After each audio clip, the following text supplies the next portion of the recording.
Previously, on Fire Emblem, Shadow Dragon and the Blade of Light, Marth clashes with the Sable Knights at Raman, then recovers the legendary orbs from the Fane of Raman, and finally arrives at Grust, defeating the greatest warrior of the land, General Camus. With the keys of the recovery of the Falchion on his hand, Marth makes his way towards Macedon. With Grust behind them, Marth arrives at the Macedonian border, many of its dragoons waiting for them. The forts lining the border are full of men ready to reinforce the vanguard. Can Marth break through this force? In this map, 16 units must be deployed.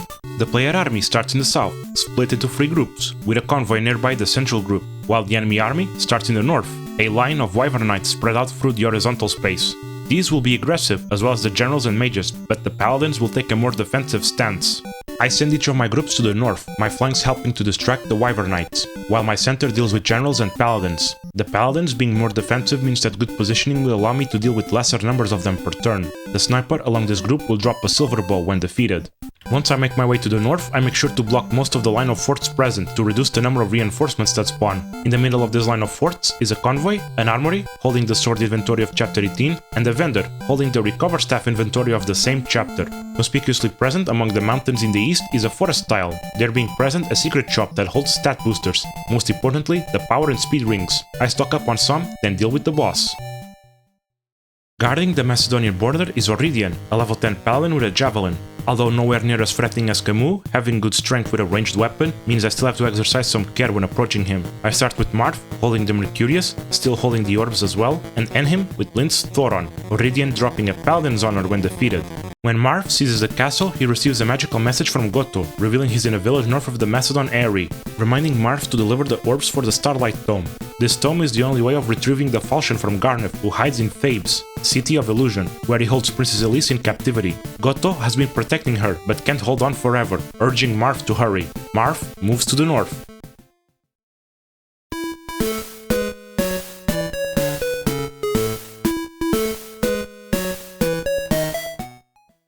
Marth arrives at Macedon proper, the land of wyverns, once peaceful. Ever since Michaelis seized the throne though, he allied with Dollar against Minerva's wishes, sending many of his Wyvern Knights to war against other kingdoms. As Marth approaches the area, many Wyvern Knights are amassed. In this map, 16 units must be deployed. The player army deploys in the south, while the entirety of the enemy army is stationed inside the area. East of our starting position is a convoy and a house, which tells of a wise sage that lives in a village to the north, though he seems to keep to himself.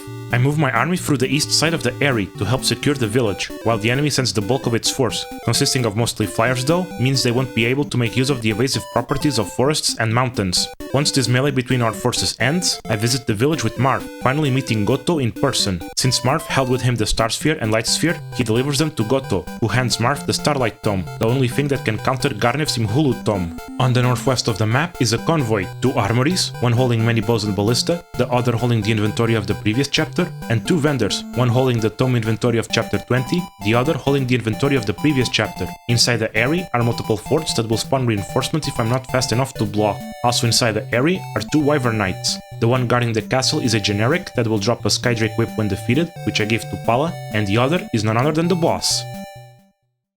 The boss of this chapter is Michaelis, a level 10 Wyvern Knight holding a javelin. The king of Macedon is very threatening indeed, chasing nearby units, while having good strength and defense. I bait him with Minerva, who can withstand his attacks, and George ends him with a single shot of the Parthia. Michaelis drops a Draco shield, which I give to Marth.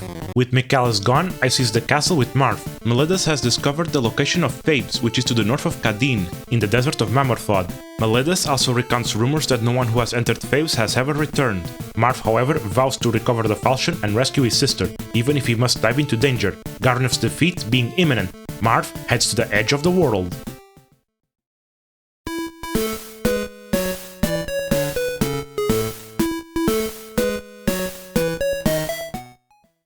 With Marth's arrival at Thabes, Gharnef greets him. With Marth gone, Gharnef would be able to rule the world. With the Falchion and Imhulu by his side, not even Medius could oppose him. Gharnef has also created illusions of himself. If Marth can't find the real him, the Falchion will be forever out of reach. In this map, 12 units must be deployed. The player army starts in the southwest corner, with enemies to the north and to the southeast. Comprising of mostly magic units, copious uses of the ward staff will be necessary to survive this onslaught. North of my starting position is a locked room. I send Julian there to loot the chests inside. Left holds 10,000 gold and right holds a talisman, which I give to Minerva. I send my army to the stairs, dealing with the eastern group of mages. The thief in the stairs drops a door key when defeated, with the nearby curate dropping a pure water. I keep making the climb, the curate at the end of the last set of stairs dropping a ward staff. At this point, fake Gharnefs will attack me, distinguishable from the real deal by the swarm tomes they hold. Not only that, a wave of mage and bishop reinforcements will spawn at various points in the north, the bishops being a bit of a problem with their higher crit Thoron tomes. On the throne is also a fake Gharnef. Defeating him will drop a bishop's ring, which I give to Merrick, while one of the remaining curates will drop a fortify staff. Behind the throne is a locked door. When opened, the revealed square holds a secret shop, with an inventory comprising of promotion items. With the north clear, I deal with the real boss. Gharnef is a level 10 bishop holding the Imhulu tome. Incredibly speedy and immune to all weapons but the Starlight, he's very dangerous indeed. I make sure to boost any nearby units with ward and attack him with Linda, holding the Starlight tome, requiring 3 hits to finish him. Meloa is avenged. Gharnef will taunt Marth after his defeat, daring him to go fight Medius, and will finally drop the Falchion, the Divine Sword that will end the threat of the Shadow Dragon. Marth seizes a throne, rescuing his sister Elise, who missed Marth so much. Marth was worried for her safety since she had been taken by Gharnef, who wanted to make use of the Om staff that Gotoh had given her, which holds the power of revival. A temple in Dollar allows for the use of this magic, which can revive fallen allies, Elise suggesting to travel to this very temple. Marth heads back south.